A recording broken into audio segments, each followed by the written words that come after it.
channel where you will be equipped, empowered to build a balanced marriage through practical and biblical tools. Let me tell you, did you know that couples today are searching for a safe and healthy community where they can come together, laugh, have fun, but yet still grow and learn about marriage? Because of this overwhelming need, Marriage Evolves is becoming one of the greatest resources for couples today. And we are seeing marriages around the world evolve into winning teams as they are designed to be. If you are new to our channel and you want to start winning in your marriage, consider subscribing to our YouTube channel and following us on Facebook and Instagram. So, are you ready? Lean in. In tonight's session, we are going to be talking about boundaries in your marriage. So, let's go. Before we get going, I want to just highlight because everybody can see. Check out our merch. Oh, let me move my little pieces of hair that I got. Because you know what our slogan is, right? Two hearts, one team with one purpose. Yes. So you mentioned already that we're going to be talking tonight about boundaries. Boundaries. Wow, that's an interesting word because some people out there might not know what a boundary is, especially as it pertains to relationships. Yes. So we're going to dig into it a little bit, talk about what boundaries are. Then we're going to share a little bit about why they're important, what is the benefit of them, and then we may highlight into a few, not all inclusive, but a few types of boundaries, healthy and unhealthy ones, right? Yes, we sure will. And those of you that are coming in and joining us tonight, whether you are watching this live or whether you're watching it on rebroadcast, let us know where you are watching from because we love to say hello just to you so you can feel welcomed into our community on tonight. Yeah. Let me get myself together, huh? That's all right. You're doing good, baby. What is a boundary? Boundaries. Well, in simplistic form, a boundary is an expectation. All right. Whether it be implicit or explicit, it is a real-time feeling or thought or process where you believe you should draw into your relationship. In other words, saying an indication or a guideline. Okay. How you desire each other, how you desire your mate, your whoever you may be dealing with, how you desire them to communicate with you and interact with you. Okay. And those boundaries actually allow you to feel safe and comfortable within whatever relationship it is. But specifically tonight, we're going to be talking about your marriage. Yes. Because we do have individuals that have not set healthy boundaries or boundaries at all within their marriage. So tonight, you guys are in for a great treat because we're going to give it to you. Well, give it up. I think sometimes we do set them in the beginning. In the beginning stages, we don't realize it's a boundary. And the reason why I say that, and we'll go into this in a minute, but I think in our beginning stages, like when we're courting or when we're dating, whatever you want to call it nowadays, there are certain values, there's certain expectations, there's certain limits that you express to your mate, what you will and will not tolerate, what you will and will not do or go for. And essentially that's what a boundary is in so many it's regards. Like that draw the line, don't cross this. That line of demarcation. So basically you're saying how we had to establish those boundaries with, I didn't like how he would be yelling at me, but he would consider that a high exaltation of communication. That's what I'll just say. You polished that up. Yes, so we had I call it passionate communication. Passionate communication. Yes, we had to have that conversation of setting that boundary. So these are expectations within our marriage relationship. And trust me, when you set these boundaries, it helps you to stay mentally healthy and emotionally well. Yes. So let's continue to go on. Why is boundaries crucial? Because you got to know when to say yes and when to say no. Ooh. Yeah. When to say that. Ooh, that's a cuss word for some. When to say no. But saying no is healthy. It is healthy, but sometimes we don't like to hear that from our mate. No, we don't. Because I know sometimes I particularly don't. Oh, but another portion of it is with boundaries. Boundaries allows you to have those safeguards within your relationship without having to overextend yourself, overcommit yourself into a certain situation or whatever it may be. Yes. Those opportunities that come to you, and especially if you like to always please people, you got to learn how to say, you know what, I got to say no, because if not, I'm always going to constantly overextend myself. And at my expense, not at anybody else's expense, not at your mate's expense, but at your own expense. Yep. And that right there is where that line of demarcation needs to come into play. Because you haven't been able to say that, okay, mom, not tonight. We're not having this long drawn out conversation because my husband needs his time. Or either, no, kids, you have to go to bed at a certain time because mom and dad need to have their time together. What? That's a critical one, because you know how sometimes when you have little kids, or babies, sometimes it's hard to get them in that routine or get them on that schedule so mom and dad can have that time for one another. But it's necessary, as we've been saying this whole time, is because it creates a clarity for your self-care, and it creates clarity as to what you and your husband will come later on together and have those, like our friends said on a couple of sessions ago, those Scooby snacks you will get later. We like them Scooby treats. Yes. And there are parameters for guidelines of knowing what and how a person is going to treat you. Yes. In the marriage and within other relationships as well. Another way to look at it, boundaries help you to define the role in your relationship. And now we're not just talking about, your gender role, not the male and female role, whatever different roles in your relationship. Like, for instance, who is the strongest with the finance? Who's more apt to handle it? It doesn't always have to be the old, school traditional way where the man brings in the money. He has to handle the finance. No, because your wife your spouse, may be more stronger at handling finances. They may, be better with numbers, better with math than you are, better at managing it. So whoever is better at certain things and have more intuition and skill set, allow them to handle that area. So you define a boundary. I'm not going to touch our finances. I'm going to go ahead and let you touch because you're better at it than I. So you help define those different those different areas. So what are some of the unhealthy boundaries that we have a tendency to carry within our relationships? Not being consistent is the number one thing. That's my favorite word, consistency, because I'm constantly having to work at it. That is a challenge every day, all day for me. But I understand consistency. But how about those boundaries we set or do not set with our relatives, like our brothers and our sisters, our family members, or friends or co-workers? How do we establish those type of boundaries? Well, first you got to do any boundary at any point. You have to establish it verbally. You have to talk about it, because people can't read it through your body language. It can't be something that's just implied or something where you should have heard, you should have known that I wanted you to do it or not do it by what I passively aggressively put out there, or what I implied to you. No, you got to say it. Spell it out. But sometimes we don't want to say it because we might hurt the other person's feelings, because we can't be there for them in the capacity that they want us to be there for them. In order for you to have a healthy relationship, you have to have a healthy boundary. And sometimes when you do that, and we all know, especially when it comes down with family, when you get married and you cleave to one another, sometimes some family members are all about it, and some family members, they don't, I won't say they don't understand, but they might not like it. You better watch your mouth now. You're talking about my brother, my sister. That's right. You better watch it.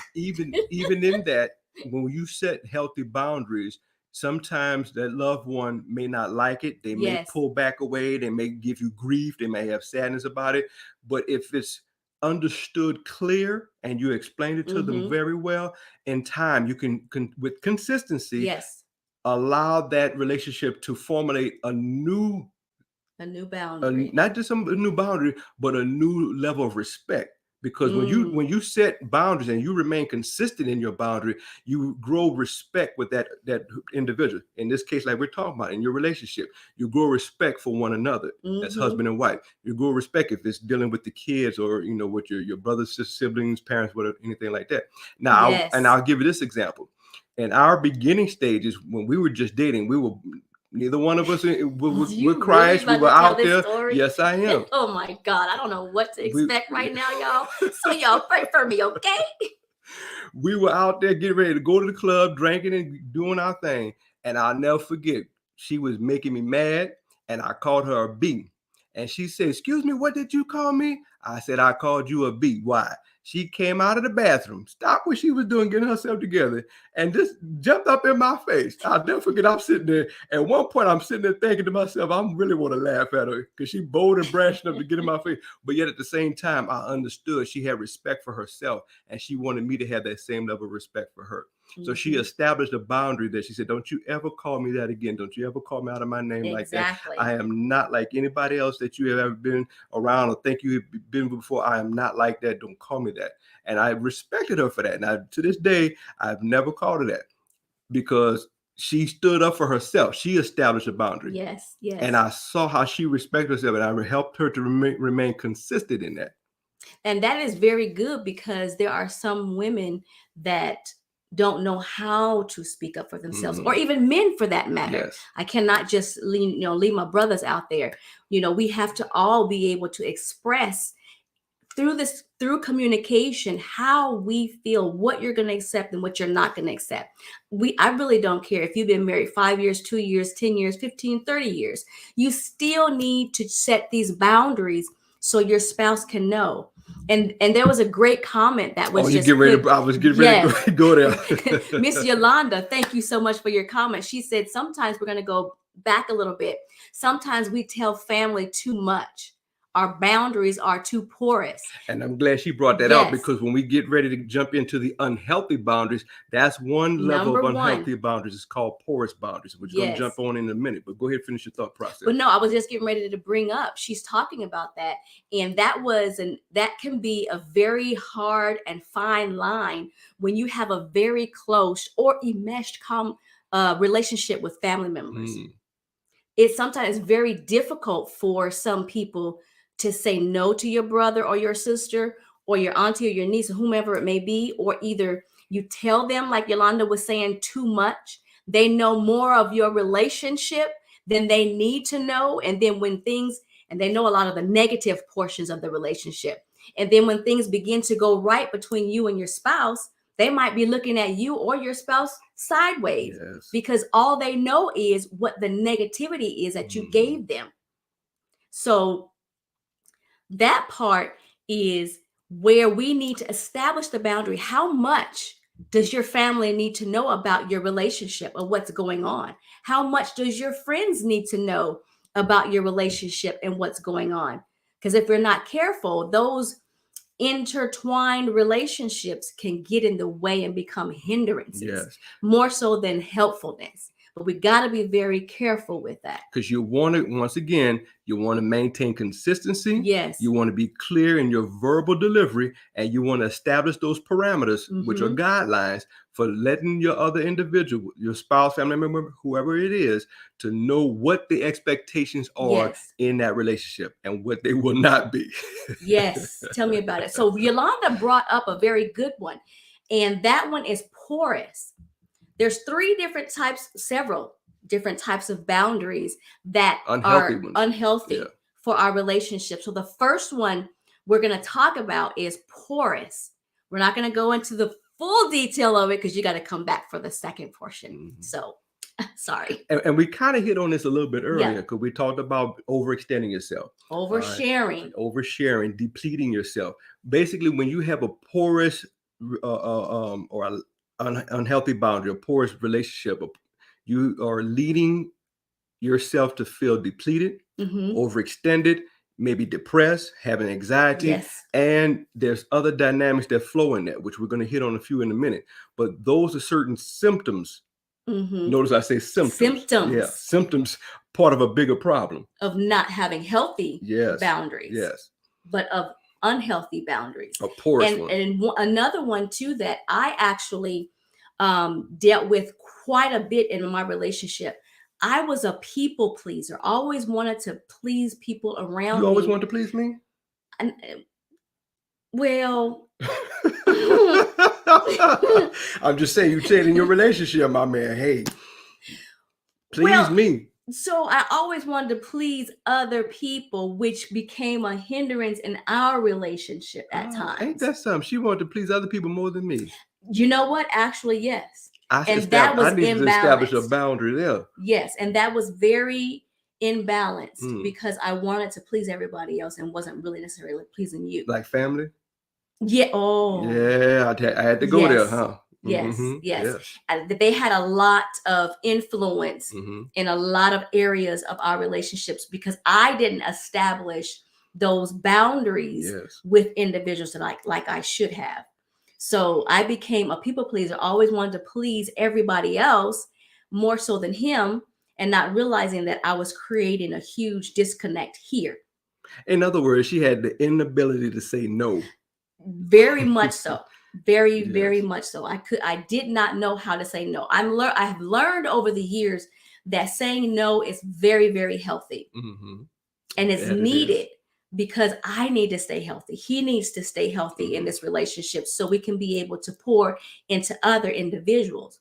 And so one of the ones though that we had to set a boundary with too was the times that you would be on the phone talking to your mother.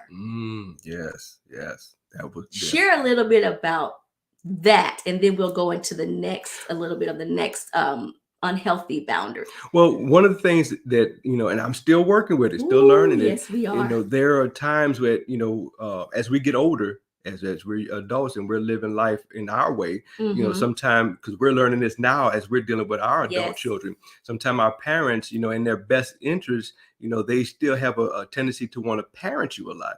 And when you're communicating and talking and you have your way of seeing things, they have their way of wanting to establish certain things with you. There's some disagreements. And in those disagreements, you have to, draw the line in the sand on what, you don't want to discuss, you don't want to talk about, or how you don't want to go ahead and continue to allow the conversation to go. And there were times when I didn't do that as effectively as I should have, and it would frustrate me. And when I'm off the phone with my mother, then unfortunately my wife is receiving the residual of my frustration, because I had to learn how to change the dynamic of the conversation, not allow it to, affect me in the way that, I'm feeling frustrated because here's a grown man. I still have my mother trying to talk to me, as I'm still a little boy, in certain aspects, in certain respects. And it's no fault to her own. It's just that because as parents, we got to constantly, be mindful of that when we dealing with our adult children. Yeah. And that's where that unhealthy, I'm going to try to say this word, enmeshment, I hope I said that correctly, comes into play. Unhealthy closeness that comes into play when it is referring to your family members or even some friends for that matter. But since we're talking about, the dynamic of the family, because one thing that, is helping us and which helps me to, understand my mom in that situation, when we talk to our adult children, we never tell them what they need to do. We offer suggestions. And as they're getting a lot of this stuff, we don't even do that as much. We may open up the door. So, okay, when you come to us, and sharing this with us, are you looking for a result? Or are you just looking for us to listen? So that way we, kind of work with them and helping them maintain the boundary, because a lot of times, they're not looking to always, come to us as they did younger years for, us to give them the answers or for us to guide them on things. And same thing what I had to learn with my wife. I don't know, brothers, how many of y'all are out there like that, but whenever my wife comes to me and she's sharing with me some problems out of her day or whatever, I'm, being the man that I am, ready to want to fix it, ready to want to give her the resolution. And a lot of times that's not what she's looking for. She's looking for me to be a sounding board, or she's looking for me just to, be there to give her support and just listen. Now we have a very good question that just came up. How do you handle needs that are opposed to each other? I want attention when they want solitude. Oh, that is a good question. That is a good one. God, I like that one, because a lot of times I like some solitude. I just want to, have me some time where I can just, for how maybe an hour or so. But this is a part of setting that boundary within you and your spouse. Yes. I'll give you a good example. We have it down packed now, but at a period of time when I was still in the military, I would come home, and after a rough, hard day or whatever, the first thing I'm hitting the door, my wife is, I mean, just machine gun tongues, want to talk about everything that's going on with her for the day. She couldn't wait till I stepped through the door. And I'm really genuinely wanting to hear what she had to say, but I didn't deal with so much throughout there. I haven't had time to detox. And so I would always want to go ahead and slip off into the yard and go do some stuff or in the garage. And she's like, "Babe," and she's following me. I'm like, "Can you just give me a few minutes?" I mean, even to the point to where, you go in the bathroom and you try to get away. So we had to have a conversation, and I had to let her know, I said, "Babe, I really want to hear what you have to say. I want to share in your world, but not as soon as I hit that door. Give me at least 45 minutes to an hour." So basically you're saying we have to sit down and have this level of communication to establish. There are times where I'm going to need straight solitude. Give me however time that you all establish in your relationship, or establish this boundary as to how long this solitude is going to be, because you don't want that solitude to start leading into a couple of hours or a couple of days and a couple of weeks. So that's pretty much what you're saying. Right, because I got to get back to it now. After that time period is up, I got to get back to it. And then give me that attention that I need. Yes. And as time went by and as she was respecting that, I in turn would prepare myself on the commute home to start getting my mind ready, detoxing a little earlier so that I didn't need to take as long, or sometimes get myself detoxed. By the time I get home, I'm ready for what she has to say. So it's a give and take in there. So that way she can get that social time, and at moments she can go ahead and yield back and give me that solitude. And we both are winning. We both are receiving what we're looking for. And we both are respecting each other's boundaries. So what I'm hearing you say is that, again, we as the adults in the relationship have to have those adult conversations and set these boundaries, whether it is with each other, family members, friends. But what do we do when we are fearful of what another person is going to react or say regarding the boundary that we set? Well, now there's several ways you can try to tackle it. If you may be a little bit hesitant in having that uncomfortable conversation, try writing it out and give it to them in a letter, send it in an email, whatever the case may be. Or set the environment. That's what I always like to say. If you set the environment in a place or a time period that just takes off of the defensiveness, takes off of the aggression that may come when you talk about that uncomfortable situation, that will go ahead and prepare the mood for the conversation. The individual is off guard, and so that way they're more open to go ahead and engage in that conversation.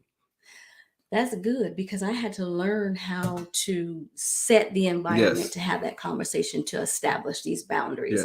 So you were really good at that, because there would be times, I would be oblivious to. I wouldn't catch it. Then all of a sudden, I'm like, because she didn't got the mood right and got dinner going, whatever the case may be, and go into conversation about something just well out in left field, and I'm engaged, or take a conversation about something that I really like.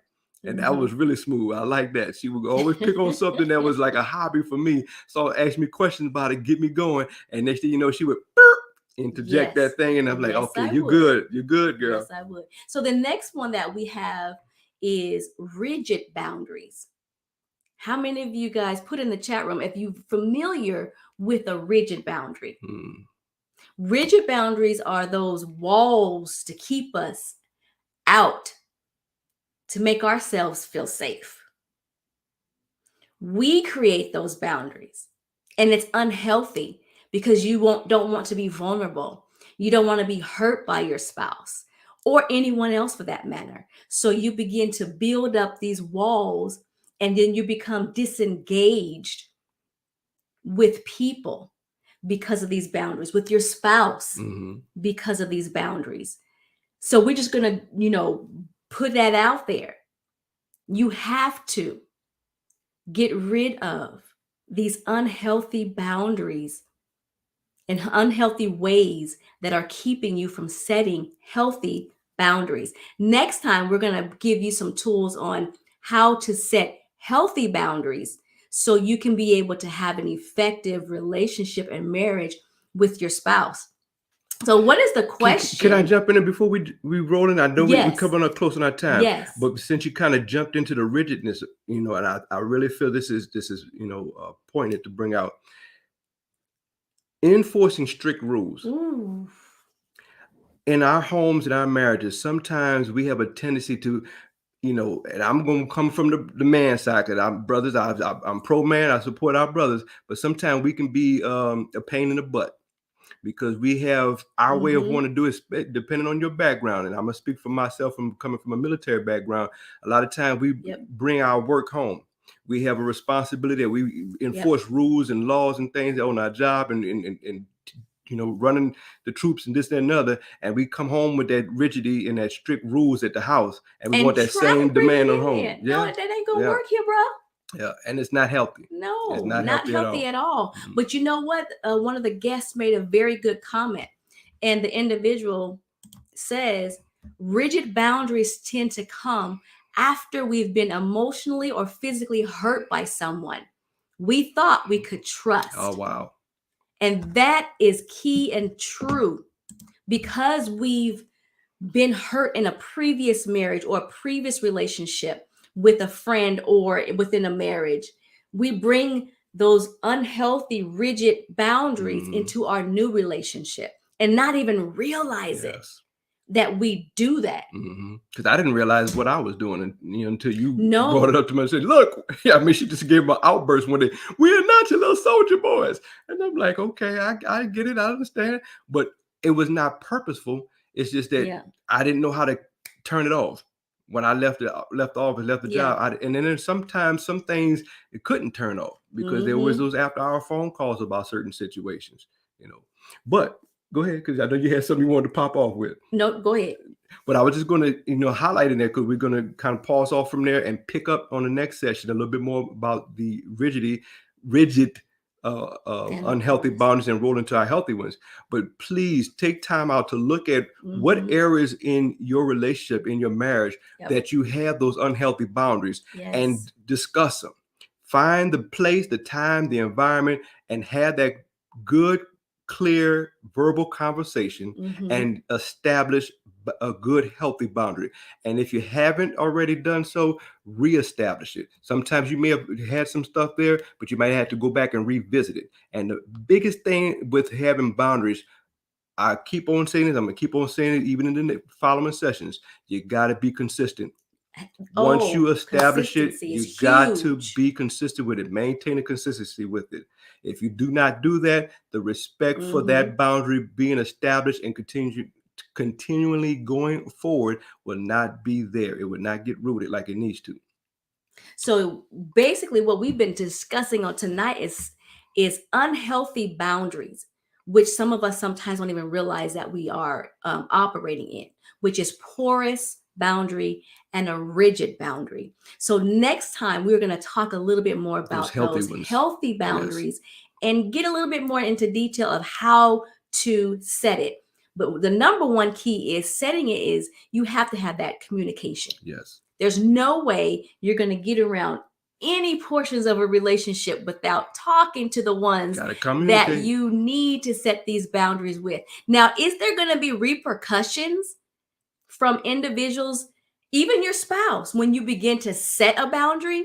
Yes. Sometimes, yeah. Sometimes you will. You're going to get pushback. You're going to get, girl, what's wrong with you? You're going to get all of these different responses from people because they're not used to you saying no.